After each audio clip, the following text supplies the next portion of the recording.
Hi everyone, welcome to the Hanuman movie review. Detailed రివ్యూలోకి వెళ్ళే ముందు ఇంకా మన ఛానల్ని ఎవరైనా సబ్స్క్రైబ్ చేసుకొని వారు ఉంటే ఇప్పుడే సబ్స్క్రైబ్ బటన్ మీద క్లిక్ చేసి మన ఛానల్ని సబ్స్క్రైబ్ చేసి నన్ను కొంచెం ఆశీర్వదించండి. ఇంకా లేట్ చేయకుండా మ్యాటర్లోకి వస్తే, ప్రశాంత్ వర్మ డైరెక్ట్ చేసిన హనుమాన్ మూవీ చూశాక నాకైతే చాలా బాగా నచ్చేసింది. అండ్ ఇంకా పచ్చిగా చెప్పాలంటే ఈ 2024కి ఈ హనుమాన్ మూవీనే ఫస్ట్ బ్లాక్ బస్టర్ అని మనం చెప్పేసుకోవచ్చు. డైరెక్టర్ ప్రశాంత్ వర్మ అయితే మామూలోడు కాదండి బాబు. ఆయనలో చాలా స్టఫ్ ఉంది. స్టార్ హీరోని అండ్ ఫుల్ స్టార్ కాస్టింగ్ని పెట్టి సేఫ్ జోన్లో హిట్ కొట్టే డైరెక్టర్స్ని మనం జనరల్గా ఫిలిం ఇండస్ట్రీలో చూస్తూ ఉంటాం. కానీ ఇక్కడ ప్రశాంత్ వర్మ మాత్రము కంటెంట్ని మాత్రమే నమ్ముకున్నాడు. సో ఆయనకి star heroes and star casting అవసరం లేదని మనకి చిన్న మెసేజ్ ఇచ్చాడు. స్టార్ హీరోని పెట్టుకుని హిట్ ఏ డైరెక్టర్ అయినా కొట్టేయగలడు. బట్ మినిమం మార్కెట్ లేని హీరోని పెట్టి బ్లాక్ బస్టర్ కొట్టేవాడికి ఒక రేంజ్ ఉంటుంది. అండ్ ఆ రేంజ్ ప్రశాంత్ వర్మకి ఉంది అని మనం ఒప్పుకోక తప్పదు. మహేష్ బాబు గారు లాంటి స్టార్ హీరో సినిమా రిలీజ్ అవుతుందంటే జనరల్గా మిగిలిన సినిమాలు పోస్ట్ పోనో లేక ప్రీపోనో చేసుకుంటాయి. కానీ హనుమాన్ మూవీ టీము ఏమాత్రం వెనక్కి తగ్గలేదు. ఎందుకంటే మూవీ టీంకి వాళ్ళ ఫైనల్ అవుట్పుట్ మీద అంత గట్టి నమ్మకం ఉంది కాబట్టి. అండ్ వాళ్ళు ఫుల్ ధీమాతో ఉండిపోయారు. బికాజ్ మూవీలో అంత మ్యాటర్ అండ్ స్టఫ్ ఉంది కాబట్టి. అండ్ ఈ సినిమా పాజిటివ్స్ విషయానికి వస్తే, first highlight of the movie మాత్రము Prashanth Varma screenplay and direction అని మనం చెప్పుకోవాలి. ఈ మూవీలో 2 యాక్షన్ సీన్స్ ఉంటాయి. వాటిని డీల్ చేసిన విధానం మాత్రం ఎక్సలెంట్.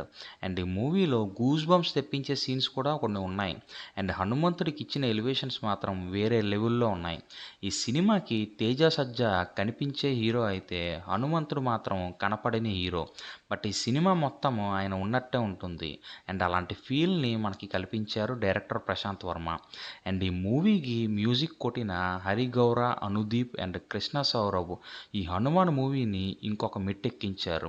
అండ్ లీడ్ రోల్స్లో యాక్ట్ చేసిన హీరో తేజ సజ్జా, అమృత అయ్యర్, వరలక్ష్మి శరత్ కుమార్, వినయ్ రే వాళ్ళ క్యారెక్టర్స్లో సూపర్బ్గా పర్ఫామ్ చేశారు.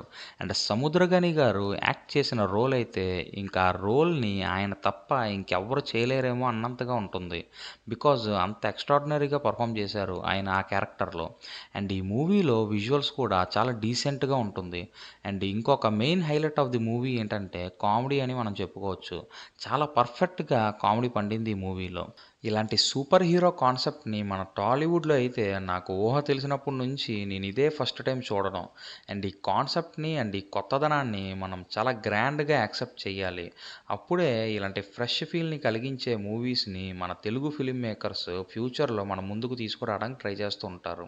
నాకు మన వాళ్ళలో నచ్చని విషయం ఏంటంటే, ఇలాంటి కాన్సెప్ట్స్ మన పక్క ఇండస్ట్రీస్ వాళ్ళు తీస్తే super duper bumper block buster అని నెత్తికెక్కించేసుకుంటారు.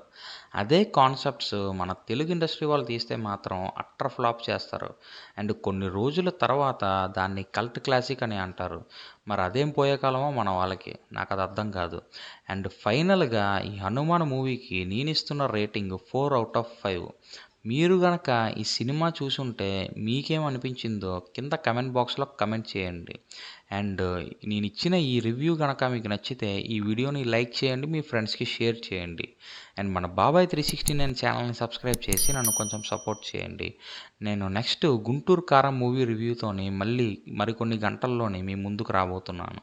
అప్పటి వరకు కీప్ వాచింగ్. జై హింద్.